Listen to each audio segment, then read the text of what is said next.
میرے آقا صلی اللہ علیہ وسلم کے دیوانوں، ہمارا جو باہر کا انسان ہے اس کے چہرے پہ داڑھی تو سجی ہوئی ہے، اس کے سر پہ ٹوپی تو موجود ہے، اس کے چہرے کی تراش خراش تو بہت خوبصورت ہے، اس کے لباس کی نفاست بھی بڑی عظیم ہے، اس کے لباس کی طہارت بھی بڑی عظیم ہے۔ میرے آقا علیہ السلام کے دیوانوں، ہم نے باہر کے انسان کو اتنا خوبصورت بنایا کہ جو دیکھے ولی سے کم نہ کہے، جو دیکھے خاشع سے کم نہ کہے، جو دیکھے متقی سے کم نہ کہے، جو دیکھے حاجی نمازی سے کم نہ کہے۔ میرے آقا علیہ السلام کے دیوانوں، ہم نے اپنے ظاہر کو اتنا خوبصورت بنایا ہے کہ جب کسی محفل میں بیٹھ کر ہماری زبان سے گفتگو نکلتی ہے تو غالب کا وہ شعر یاد آتا ہے، یہ مسائل تصوف، یہ تیرا بیان غالب، تجھے ہم ولی سمجھتے جو نہ بادہ خار ہوتا۔ میرے آقا صلی اللہ علیہ وسلم کے دیوانوں،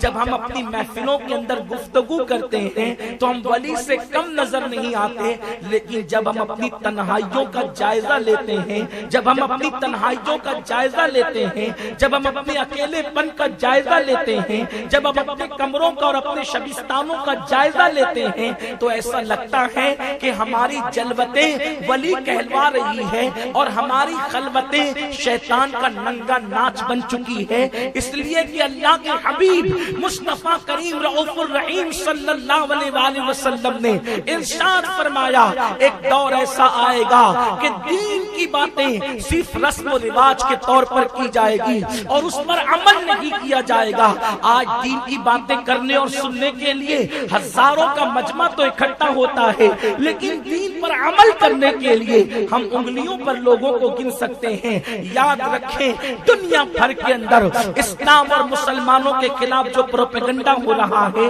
اور مسلمان جو زوال پذیر ہو رہے ہیں، شاید اس کا ادراک ہم لوگوں سے زیادہ آپ کو ہو، اس لیے کہ نیوز چینلوں سے زیادہ تعلق آپ کا ہے، انٹرنیٹ سے زیادہ تعلق آپ کا ہے، فیس بک سے زیادہ تعلق آپ کا ہے۔ میں آج کے سنی اجتماع میں مختصر سی دعوت فکر دے کر رخصت ہونا چاہتا ہوں۔ ہزاروں جوان ہیں، اللہ کرے کسی کے دل میں بات اتر جائے اور کسی کی زندگی میں انقلاب پیدا ہو جائے۔ میرے پیارے آقا صلی اللہ علیہ وسلم کے پیارے دیوانوں، سیریا سے لے کر یمن تک دیکھیں، یمن سے لے کر سعودی تک دیکھیں، سعودی سے لے کر لیبیا تک دیکھیں اور پھر ہندوستان ہی کے حالات کا جائزہ لے لیں۔ اللہ اکبر، میں دنیا بھر کے ممالک کی بات نہیں کرتا، صرف اشارے دے کر اپنے ملک کی طرف آتا ہوں۔ میرے آقا صلی اللہ علیہ وسلم کے دیوانوں، ملک شام کے حالات کیا آپ جانتے ہیں؟ بڑے بڑے شعراء کو غزل کا عنوان ملا ہے ملک شام۔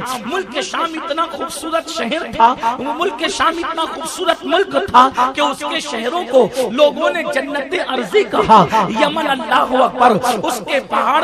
کا حسن جو ہے، اللہ اکبر، کس طریقے سے ادیبوں نے اپنی تحریروں کے اندر سجایا ہے میرے آقا علیہ السلام کے پیارے دیوانوں۔ لیکن آج دیکھیں، شام اجڑ چکا ہے، عراق کی اینٹ سے اینٹ بچ چکی ہے، یمن کے حالات آپ کے سامنے ہیں اور ملک ہندوستان میں کشمیر کی کیفیت آپ کے سامنے ہے۔ میرے آقا علیہ السلام کے دیوانوں، آپ سے پوچھنا چاہتا ہوں، ایک وقت وہ تھا کہ جب مسلمانوں کی آنکھوں میں آنکھیں ڈالنے کی کوئی ہمت نہیں کرتا تھا، ایک مسلمان اگر کسی شہر میں قدم رکھ دیتا تو اہل باطل اس کے سامنے اپنی پلکیں بچھا دیا کرتے تھے، لوگ اس کی آنکھوں میں آنکھیں ڈالنے کی ہمت نہیں کرتے تھے۔ بھول گئے وہ دن، ایک اسلام کا بطل جلیل آیا تھا جسے دنیا محمد ابن قاسم کہتی ہے، اس کے ہاتھ پر ہزاروں لوگ اسلام قبول کرتے ہوئے نظر آئے۔ سرکار غریب نواز نے ہند کی زمین پہ قدم رکھا، ایک میرے خواجہ نے